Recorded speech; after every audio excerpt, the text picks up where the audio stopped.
I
will remember to take the mic off mute. Oh my gosh, hi! Hello, how are you? Hi. Well, this is it. This is what 53 looks like on Tobias the Adequate. Yes, I am wearing a red shirt for a very real reason. One, we went out and ran errands today, and two, I'm 53 freaking years old. Frankly, I'm as amazed as anybody, and also, frankly, I'm kind of surprised. I expect someone actually lost money on this, probably. Someone out there is arguing with their bookie right now that it's like, well, it's not, the day's not over yet. Something could happen. But anyway, hi, how are you? Thank you for the happy birthday wishes. I appreciate that greatly. I am having a pretty darn good day. Started the day with shrimp and grits for breakfast because the fine folks at HEB made a little single serving $5 shrimp and cheese grits, and that's what I had for breakfast this morning. And that's one of the reasons I like being here in San Antonio, and one of the reasons I really like HEB. They do that. HEB is a magical place. Those of you who live outside of South Texas, honestly, one day when the numbers are good and this whole pandemic is over, come on down. I'll take you through the Wonderland. Thank you, Chris. Thank you, Miranda. Thank you, Kay. Thank you, everybody. I spent a half hour thanking everybody who had thanked me on Facebook. There's a lot of people who cared enough to wish me a happy birthday, and I kind of dig that. Always makes me happy, especially these days when it's a little harder to make social contact in a direct fashion, which is why I'm doing this show. So, last 2 weeks we did the purely randomized set list, and today, because it's my birthday, I'm playing What the Heck I Want. And I have it written down right here. Actual set list, which I will actually do, and if it was not actual, I would not be able to do this. And I stole that joke from David Letterman shamelessly. There we go. I want to see Anchor's Magical Wonderland. Ah, yes. Oh, Walt, you'll dig this. Y'all will dig this the most here. Yeah, it's almost as if I'm liked by people. You tolerate me. You tolerate me. You really tolerate me. So let's do this. There will be a new song debuted today. I will tell you that it is the third song on the list. And then, because I can, I will also be doing one of my favorite pieces of artisanal gibberish, assuming that I don't cripple myself horribly in the process. And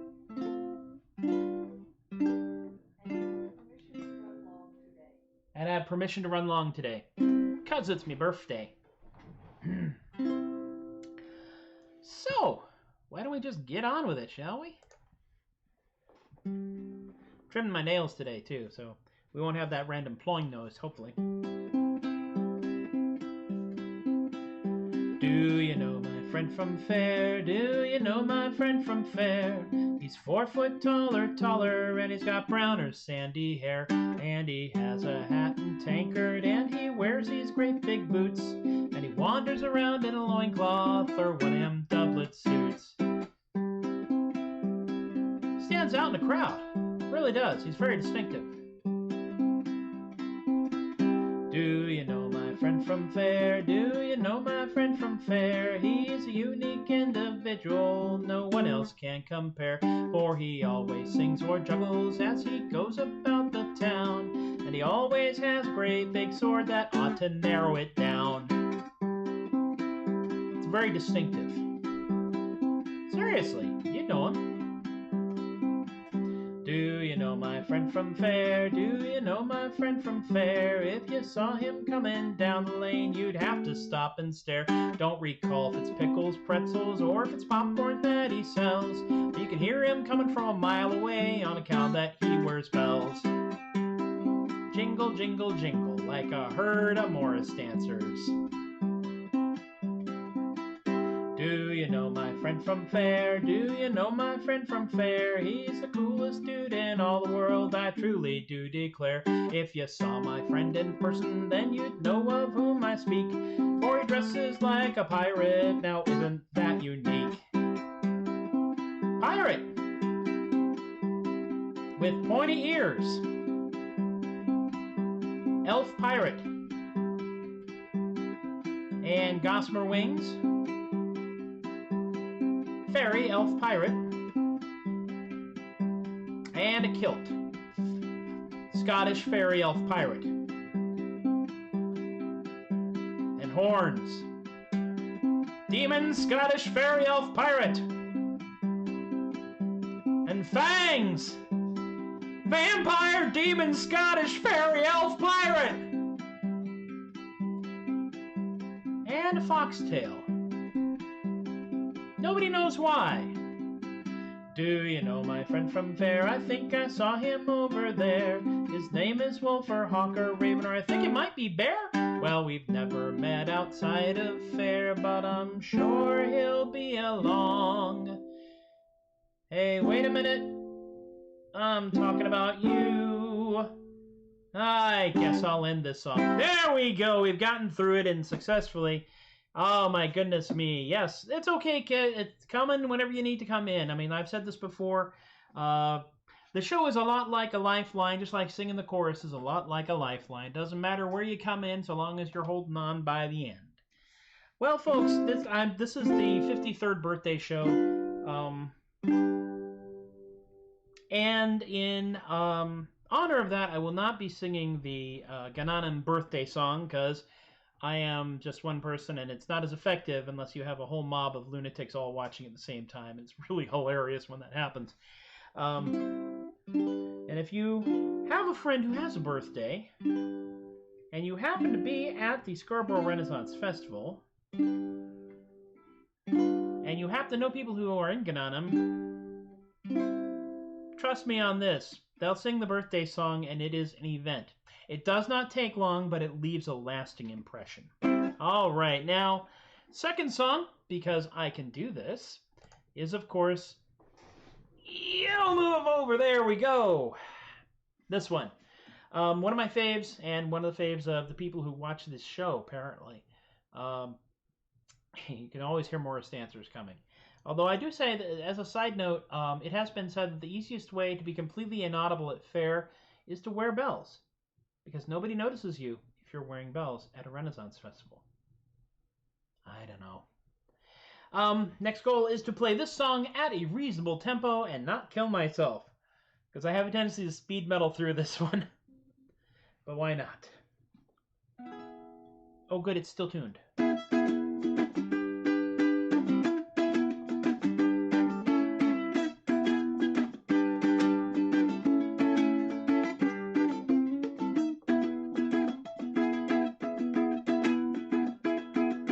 Possums in a trench coat come to tea. They sit right at a table like you and me. Do they want another biscuit? Better give them 3, 'cause they're not really a guy, they're 6 possums in a trench coat. Possums in a trench coat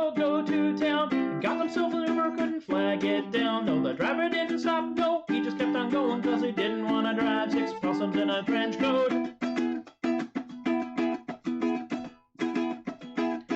Possums in a trench coat see a show. Do you give them just one seat on the entire front row? Do the possums in the middle just peek out through the buttons? Man, I got so many questions for 6 possums in a trench coat. Boating accident. Bridge!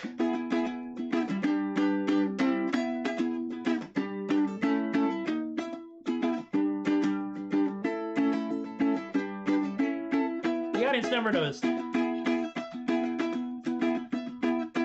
Possums in a trench coat on a date. Got there 20 minutes early, couldn't stand to be late. Everything turned out to go much better than expected, cause their date turned out to be 6 possums in a caftan.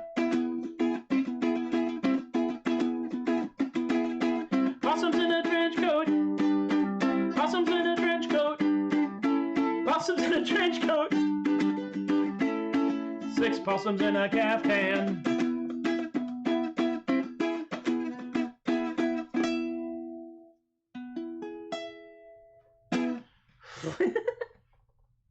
There is a reason that I had that massive fumble in the middle of Possums in a Trench Coat, and it's because I was thinking about my friend Cameron, the person who inspired the fact that Cameron, they inspired this entire bloody song, okay? Because Cameron has said in public and on record that they firmly believe they are in fact 3 possums in a trench coat. And if 3 possums in a trench coat is funny, 6 possums in a trench coat is freaking hilarious. And Cameron has been having some health things, and they're getting better, and I'd say good, because we need Camerons in this world. You hear me? You stay healthy, Cameron. Do your best. I'll do my best over here. Anybody gives you any trouble, you just let me know, okay? I will just totally... But I digress. 53 is an interesting number. There's actually a song that somebody did on Saturday Night Live called 53 at Studio 54, which I kind of wish I had taken the time to learn, but with everything else being what it is, I'm just surprised that I got this far, frankly. I'm quite astonished. It is a time of reflection, although we are all prone to more reflection during this time than we might normally be, because we have time. We're kind of being told to stick around, stay home, be safe, take care of yourselves, take care of each other. This is an actual chord. It's a G something. I noticed this because I was looking through chord charts, like, that's an actual chord. Holy crap, really? Which tells you exactly how far along my musical education has gone. I can kind of sort of sight read from my choir days, but it is kind of sort of. My sister is calling during my show. I am totally taking this call. Hey, sister! Happy birthday! Why, thank you, and you are on the air on the Troubadork show. Oh, hi! Hi, everybody! Hello! This is one of my 2 sisters. This is my sister Jill. My sister Danny called me earlier, because she always calls earlier, because she's Danny. She gets up earlier, too. She does generally. But thank you so much, Jill. I am upright, functional, and as amazed as anybody that I made it this far. Amen. Good job. Just look both ways when you cross. Yep, that's true. Also, per Danielle's recommendation, we are going to order from Chewy's for... Yes. Yes, we are going to order from Chewy's. And a lot of people are now saying hi to you, by the way, on the interwebs. So. Hi, guys. Winky smile. Non-threatening winky smile face. Happy face. Heart, heart, heart emoji. Happy bubble, bubble, bubble balloon thingies. Cool. See, it runs in the family, gang. It really does.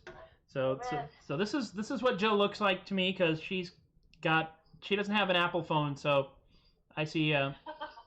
I just see this. I just see the thing that says, it's your sister. She's calling. You should probably talk to her. Squares and circles. Squares and circles. She looks like a bunch of squares and circles, but she's seeing someone about that. She's seeing a specialist, so. Yeah. Oh, my goodness. So if you want to do a longer, less on-the-air call, I will certainly understand. Yeah, I got you, brother. Okay, well, you guys have a good show. Bye, Troubadorkers.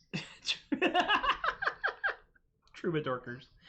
You know, Michael came up with Troubadorkery, and now you've come up with Troubadorkers. Y'all are inventing a language, carving a language out of the wilderness. You can probably probably verb it too, Troubadorking. Troubadorkitude, yeah. A lot of options. Something like that. All right, my lovely sister. Take care. Love you, brother. Catch you soon. Love you too. Bye-bye. Yes, that's right. I will put my family on the air today because I can. Yeah, the banter runs in the family. It really does. It honestly, we get together in a room, and one of us just starts going. And I will tell you this story because this is the conversation I had with my sister Danielle earlier today, because she had asked Dad for a pony, and she had asked Dad if Dad had given me her pony. And I said that would have been really bad because, first of all, if I'd gotten a pony, then it would be hers. And so I wouldn't name it because it would be her pony and not my pony. Then I have to get it to her. So I'd have to go from here to Arizona. So I truly would have been through the desert on a horse with no name.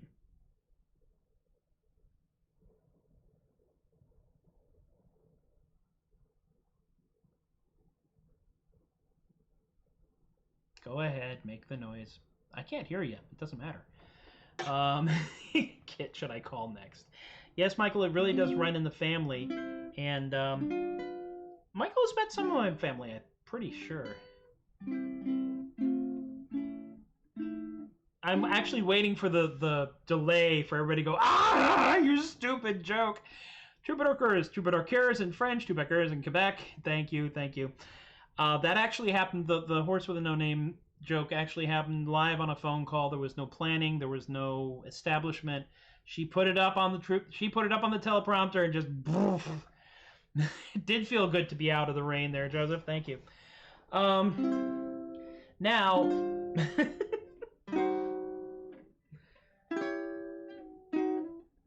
I will need to give you all a chance to now recover from that joke. I love the fact there's like a 30-second delay between yes, and Rick, I truly did bring down the house, as Rick Gomez notes, and that story. I think I've told that story. I will tell this. I have not told this. And you said you would tell it today. I did say I would tell it today. Thank you for reminding me. All right, the extended dance mix, 2 songs in. And I'll tell the story about the day Faire almost killed me, and then we'll go to the song, and then we'll do the artisanal gibberish, and then we'll do the last song, and then it'll be a big thing. And we're still doing fantastic here. Time-wise, we're actually really startled at just how good that is. Do I see that? You know what, Rick? It's interesting. I don't see Rick's comment up here.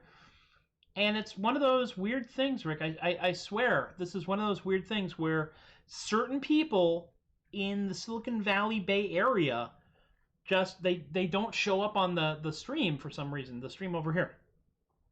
Got to remember we're looking in the opposite direction here. Okay, story time. Once upon a time, way back in the mists of ancient history, in the early 2000s, I was performing as Tobias the Adequate in a magic show at a festival known as the Heart of the Forest Fair in Marin County, California. Actually, Marin, California, at Stafford Lake, or Lake Stafford. I've never been able to figure out which one is which. And this was the 3rd year that I did the show, and they had put me up on a stage which was way down yonder in the Pawpaw Patch, about as far away from the main gate as you can get. Because they could still hear you there. And they could still hear me there, and that was without amplification because I'm a freaking professional. But the way this fair goes, it's a fair where they don't own the land, so they lease the land for a 4 to 6 week run, and so they build everything up, and they tear everything down, and ship it all away. And so what I discovered, what happened was it was a really, really windy season. I think this was 2003, maybe 2004. I've actually got the date on the thing I'm going to mention at the end, so we'll look it up. But this stage was the 5th stage of the set, and this was the last stage that they built. And it was basically a big plywood platform, and then they had a back wall, which was built kind of as a Hollywood set. By Hollywood set, I mean that was 2x4s and plywood, and it was held down to the deck with 5 nails. This is important. 5 nails. And it was a really windy run up to the fair, and it was a really windy dress rehearsal for the fair. And the second, it was the second weekend. Yeah. The second weekend of this run, I'm up on stage. I'm about to do my second show of the day, I think. Yeah. And I'm up there doing my Come See the Idiot, hoobla hobla, hoobla, come see. And if you don't see the was my third show? Okay, it was my third show of the day. Come See the Idiot, habla habla, blibbity blibbity, flibbity bobbity. I'm sharing the stage with the incredibly wonderful Patrick France, who is Robin Hood at a number of fairs and festivals, and also does the St. George and the Dragon pageant and a bunch of other children's participatory stuff. And he's a marvelous human being, and that's a whole nother thing. It was cool to share a backstage with him, because we'd both hang out and just go, oh God. So, I'm doing my little pitch to gather a crowd, and suddenly the entire audience, as a unit, in unison, as if they had rehearsed it, all do this at the same time, which is the international symbol for Godzilla. So I turn around to look at Godzilla, and the wall, which is 8 feet tall and 16 feet wide, is coming down toward me. Just, and because I am a guy, my first instinct was, I got it. Followed very closely by, no, I don't. And it hit the deck mere inches away from my pointy-toed boots, which curled on their own in self-defense. I am now standing on the stage with the wall down. The stage manager for that stage is standing about 2 yards away from me and is no longer hidden by a wall, looking at me with eyes like saucers. I turn around and look at the audience. They're all staring at me with eyes like saucers. This is where being a professional comes into play. I said the first thing that entered my head, which was, my lords and ladies, truly have I brought the house down. Thunderous applause, laughter, cheering. People are coming from the far ends of the fair because someone got on the radio and said that a stage just fell on top of Tobias the Adequate. I do the entire act looking roughly like this the entire time. And anytime I needed to reinforce the danger of a thing, I paused and said, this is incredibly dangerous and stupid. Look back where the wall used to be. Yes, even compared to that. I got good hats. It was a pretty good day overall. I had a lot more respect from a lot of people. And I called my lovely wife, Amy. I said to her on the phone, because I was initially going to go have dinner with Patrick France. Hi, Matthew, how are you? First of all, I'm okay. Never start a conversation with your spouse with those words. I explained what had happened, and that I was coming home now. And she said, I understand. And at the end of the run, my lovely stage manager coordinated with all the other stage managers, and they got me a very formal-looking certificate that officially designated me as the man Faire could not kill. P.S. We'll get you next time. The entertainment director wanted to know if we could just do that trick every show, and I said, you make me a stage out of Nerf, and we'll talk. And that was the day Faire almost killed me. I will say this. It is fortunate that that happened to me. The next day, oh, by the way, the next week when I came back, the wall was back up and held up with an amazing amount of hardware. Braces and screws and nails and clamps and trees tied in, just all this stuff. Yes, I managed to successfully make my charisma and my skill, my luck roll. It was a thing. And that is the story of the day Faire almost killed me. And that's why I feel that I still have one diva card I could play if I ever go back to the California fairs. Yeah, Allie did not like that call either. First of all, he's okay. First of all, I'm okay. Exactly. So that is that. By the way, was why would you not be? Yeah, her response to that was, why would you not be? And then I told her the whole story. So that is that. Now, let's go to the Muse song. Whoo, the Muse song. This song, I am going to reintroduce Barry the baritone ukulele for. Yes, because I just restrung Barry. It's got some new strings for Barry because this ukulele is one that I actually got for 40 bucks at a pawn shop. Come on, you. There we go. And I actually had to wait for the price to go down.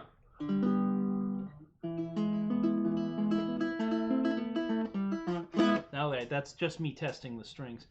I have no talent in that area. That's just I know how to do that one thing really well. This song was written because I had a little poll in my Facebook feed a while back where people would like post the title of a song and then the number of reacts would indicate which songs I would prioritize trying to write. And Goddammit Laguerre did get the most, and one day I will finish Goddammit Laguerre. It's just other things have been coming into my head and I've had to deal with them.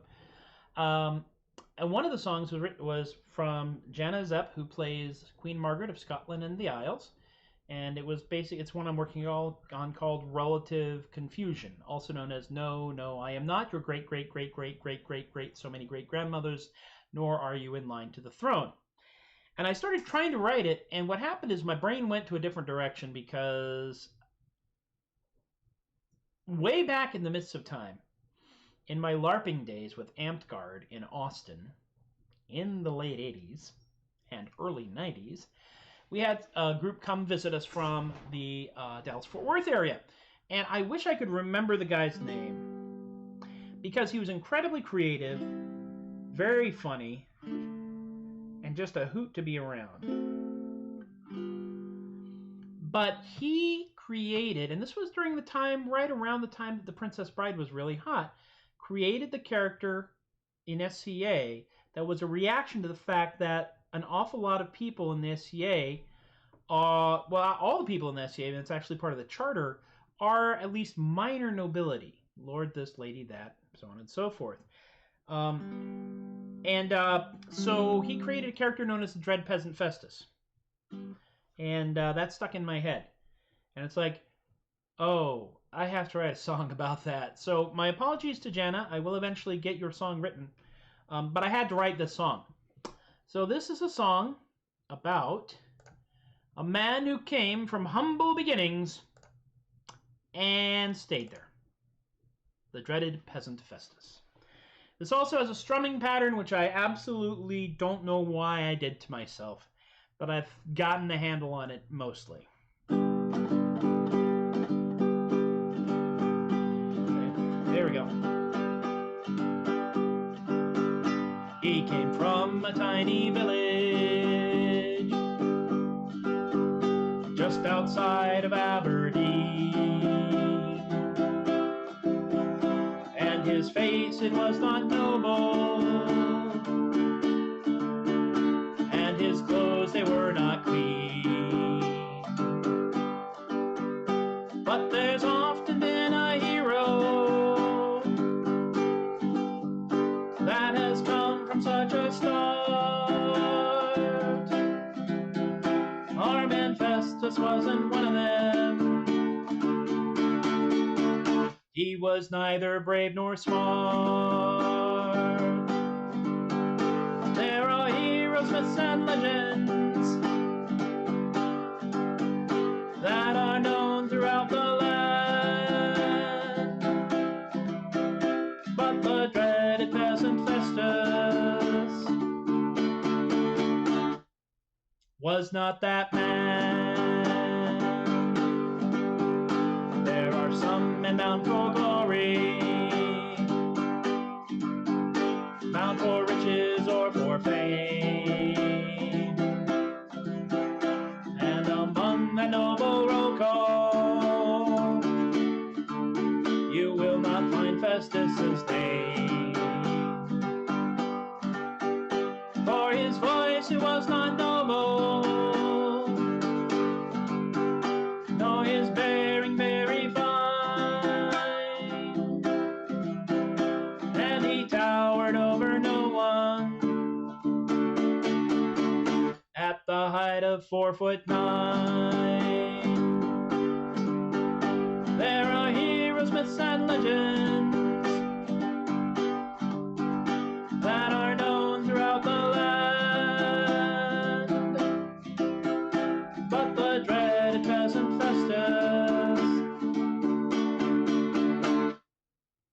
was not that man, but from lowly circumstances some men rise among the rest.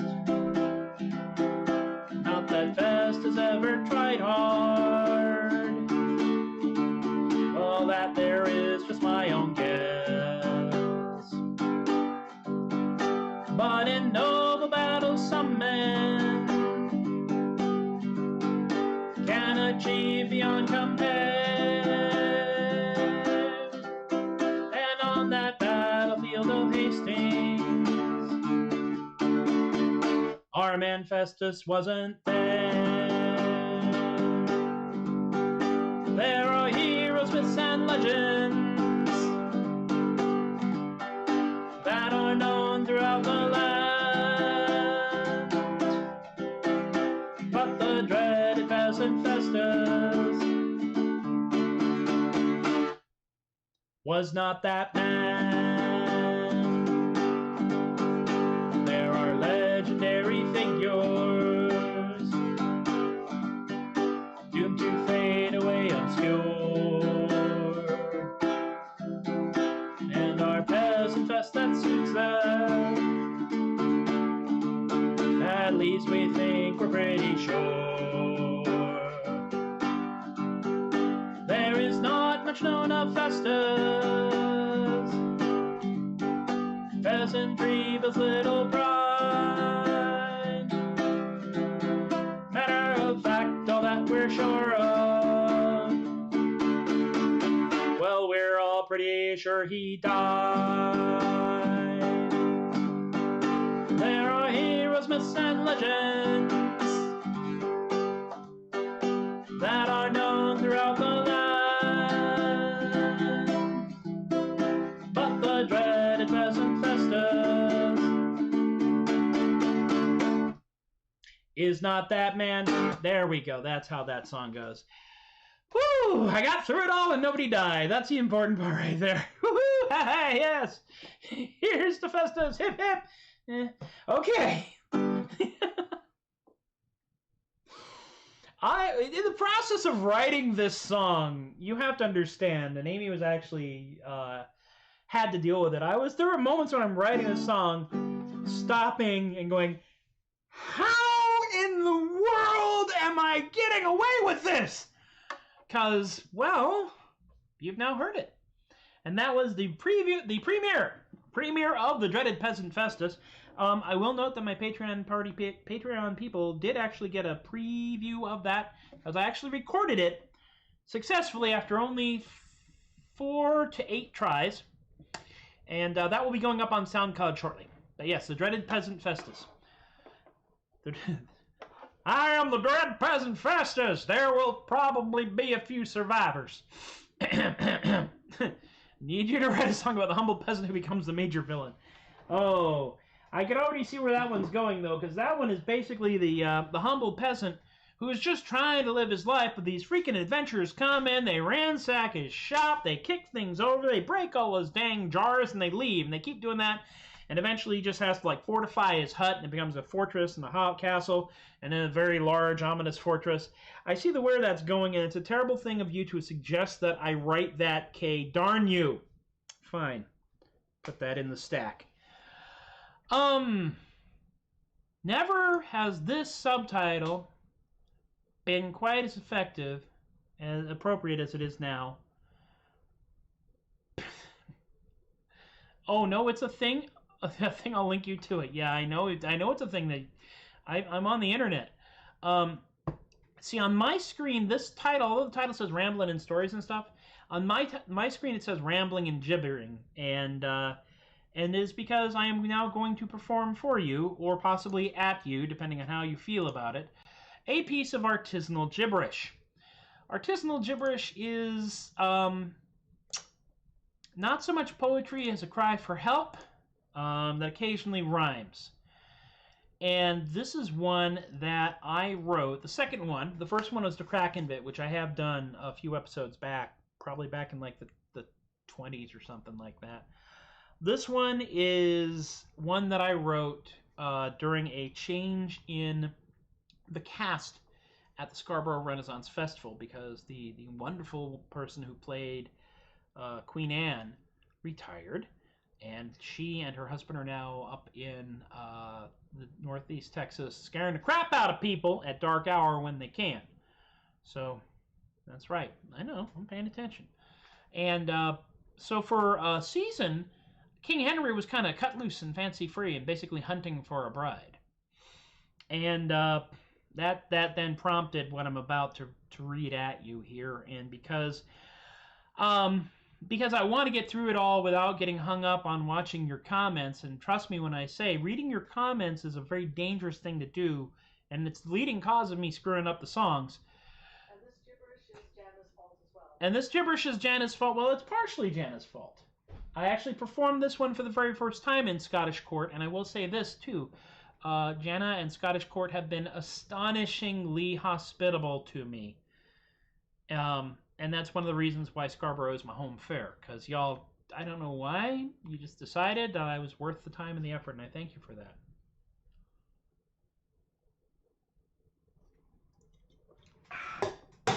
Into the recycling bin because I'm thoughtful.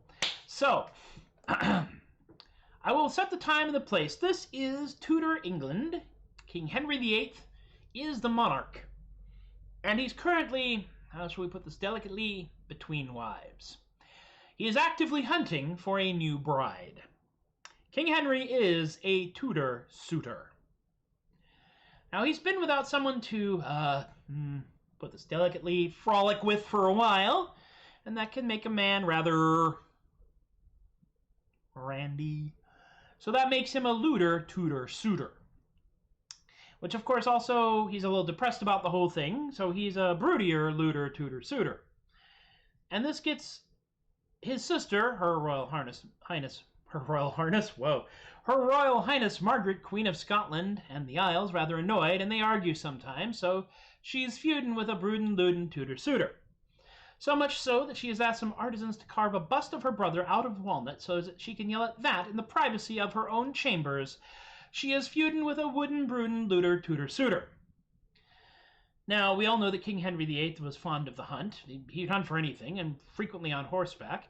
But he would fire off arrows, arquebuses, probably even cannons. So Queen Margaret would be feuding with a wooden, shootin', broodin', lootin', Tudor suitor.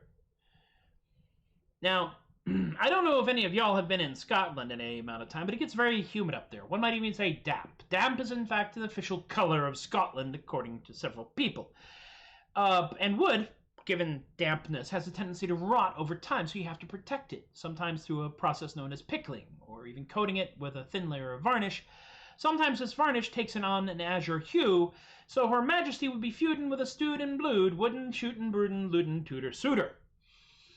Some wag scrawled some graffiti on it. So she's feuding with a stewed, blued, and tattooed, wooden, shootin', broodin', lootin', Tudor suitor.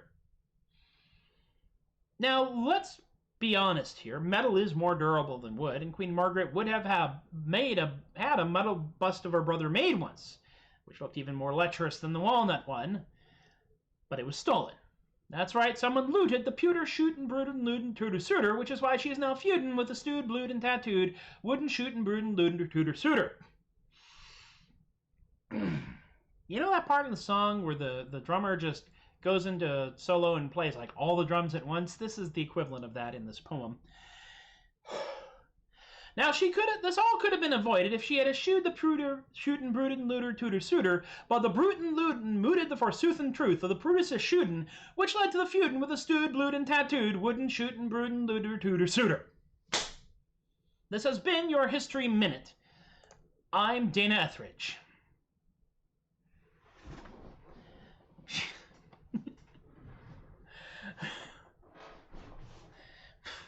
And you are all making suggestions about what to add to the poem, which will eventually collapse under its own weight. Whew. This has been Artisanal Gibberish, which is still available, by the way, at theadequate.com and at the Tobias the Adequate page on Facebook under the store. It's a slim volume of poetry, the perfect thing to leave on the back of the toilet tank in the bathroom or to gift to your least beloved relative. And that's our commercial for the day. Also, some people at the Patreon levels actually get a copy of the book. And we'll talk about that later. All right, so, wow. We have gone over, like, way over, and I appreciate the fact that y'all are hanging out with me on this. One more song, and then we'll call it a night. And we're going to do this one because it's my birthday, and I bloody well want to.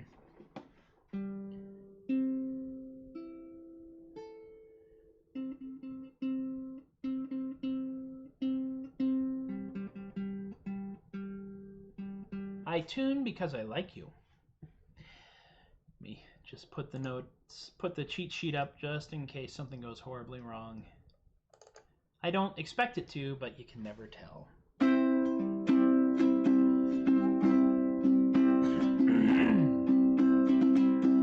Eat Bertha's mussels, they're the best there is by far. You can eat them in the dining room, you can eat them at the bar. So when you're ashore in Baltimore and you fancy a bite to eat, just follow your nose to Bertha's and you'll be in for a rare old treat. Now a sailor came to Bertha's with a problem most severe. His manly pride had been atrophied by a voyage of 14 years. So he ate a plate of mussels, now he sings in a different key. His jibum set right, he'll be back there in a night, and he's not going back to sea. So eat Bertha's mussels, they're the best there is by far. You can eat them in the dining room, you can eat them in the bar. So when you're ashore in Baltimore and you fancy a bite to eat, just follow your nose to Bertha's and you'll be in for a rare old treat. Now a lady came to Bertha's who wanted a daughter or son. The doctors had said with a shake of their head that she couldn't have either one. So she ate a plate of mussels and went home to her husband dear. She tuned up his cruise, and to tell you the truth, they had triplets the very next year. So eat Bertha's mussels, they're the best there is by far. You can eat them in the dining room, you can eat them in the bar.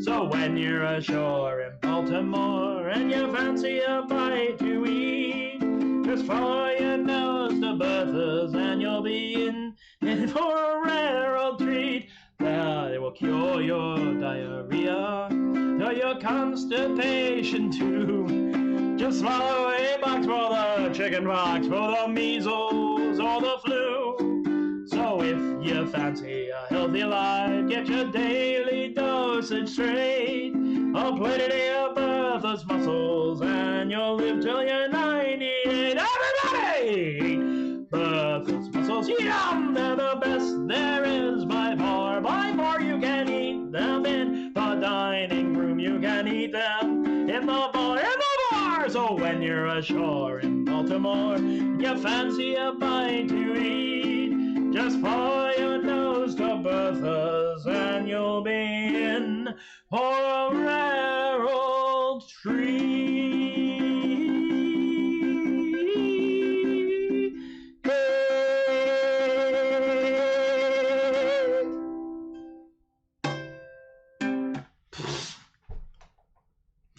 That one held together mostly out of stubbornness. Yes, in the bar. Now, there are some things that I do that ad-lib on that song which have come from many years of, so many. Kit and his mother was listening. My mother was listening earlier. It's true. Some of this ad-libbing has come from many, many years of accretion and drift and other folk music-y terms. And, when I do perform this live one day in front of many people, I hope, I want you all to sing and I want you all to riff on it and just have way too much fun, because this has been way too much fun. I have been doing this now, this is July 6th. This is the 4th month in which I've done this. And we're going to keep doing it. We are going to keep doing it until such time as circumstances preclude me doing this every blessed work week, Monday through Thursday, until such time as it's time to go back to work and be normal again. At which point we'll do this on a weekly basis. Probably Sunday afternoons when we're not doing fairs and festivals. We'll see. Also, I'll be doing this at as many fairs, festivals, conventions, open mics, talent shows, and what have you as I can manage, because this is kind of my what am I doing with my 50s schedule plan, because it's easier to do in so many ways. But that's a long conversation that involves some brown liquor and some people wanting to talk about that. And we've already gone 45 minutes, my gosh! Who the heck do I think I am?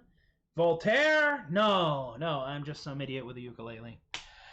Alright, let's talk about some things, of course. We have Yoink! We have the tip jar, of course, for those of you with money and disposable income and no sense whatsoever. You can go to paypal.com/theadequate, toss a few bucks in. That all goes towards improving the show. I'm working on getting some lighting, and we're getting some other stuff planned and sorted out some, because we will eventually be moving this into another room, which we like to refer to as a way, and we're going to set that up to be more of a performance space. This is quite literally the sewing room. And yes, Voltaire. I am not Voltaire. I am so not Voltaire. I'm like the anti-Voltaire. He is slim. He is dark. He is brooding. I am me. Dear God. It'd be like a complete juxtaposition of opposites. PayPal.com/theadequate. If you want to support adequacy in a more long-term commitment, you can go to Patreon.com/theadequate and support adequacy in your lifetime. As have Rob and Alicia and Relly and BK and Kaylee and Richard and John and Brian and Lorene. And by the way, welcome Rob. Welcome to the party. That's right. Rob is now a Patreon patron, and I thank you for it. Patreon patrons basically commit $1 or more per month. That's $12 a year. If you know of somebody who has a lot of money and no sense whatsoever, point them my way. I am more than happy to take that patronage. And there are benefits. There are previews of songs, like the Dread Peasant Festus was previewed on the Patreon page. There are buttons. I have actually gotten some work done on the Patreon Patron of Adequacy button. I'm about to make them. As a matter of fact, this is what it's going to look like, only it's going to be a button. Dang it. Oh, and by the way, Kay, this one is your fault, more or less, because Kay read this and said this ought to be a button. Right there. It's kind of one of the unofficial mottos of the Troubadork show, right up there with I am not very good at this, which is actually a button right now. Patreon.com/theadequate if you want to check that stuff out. I generally previews are private previews for about a week, and then I release them, and then I'll post them on SoundCloud. Of course, now the archives can all be found over here at facebook.com/TobiasTheAdequate, the official Tobias the Adequate Facebook page, where you can also go to the store and get the buttons I was talking about. You can also go to youtube.com/MPLEGARE, because The Adequate was taken, and look for the Troubadork playlist, and I put all of my shows up on there. And Twitch TV does save 2 weeks' worth of shows, and then they fall off into the ether. So there it is. And I have five Twitch followers now. 5! I'm well on my way! There's a set of hoops you got to jump through to become an affiliate, and I have no idea what that means, but, we're going to keep doing this until we find out. So thank y'all for that. Carpe Diem Comics in McKinney, Texas is, of course, the official emotional support comic shop of the Troubadork show, Tobias the Adequate and all that other goodness. You can find them in McKinney, Texas, and also online at carpediemcomicsonline.square.site. Do support your local comic shops, your local gaming shops, your local craft stores, your local music shops, your local hangouts, because without you there, they are just a room full of stuff. And 2 people going, where is everybody? Now more than ever. Definitely. Okay, I think that's it. Thank you for hanging out on my 53rd birthday bash. I feel we've bashed it pretty well. I'll do this again tomorrow. I am going to go into the day job tomorrow, so I intend to come back out and then do a show. I'm not sure what I'm going to do, but we'll figure it out. We'll wing it. We're good at that. Stop on by. Tell your friends. Tell your enemies. It will confuse them. Tell your neighbors. All things went well. I think I was pretty happy with it overall. So I think we'll have some fun with this, and we'll keep doing it until we can't come up with a good reason not to stop doing it. Thank you all once again. I've been Tobias the Adequate. Y'all have been absolutely spectacular, and I want to thank you again for encouraging my behavior. I decided to do this instead of the blackout because The blackout is just a little weird. It just goes all dark and I say a couple of things, you know? I like it too. I think it was fun. I think y'all are fantastic. Thank you much. I'll see you.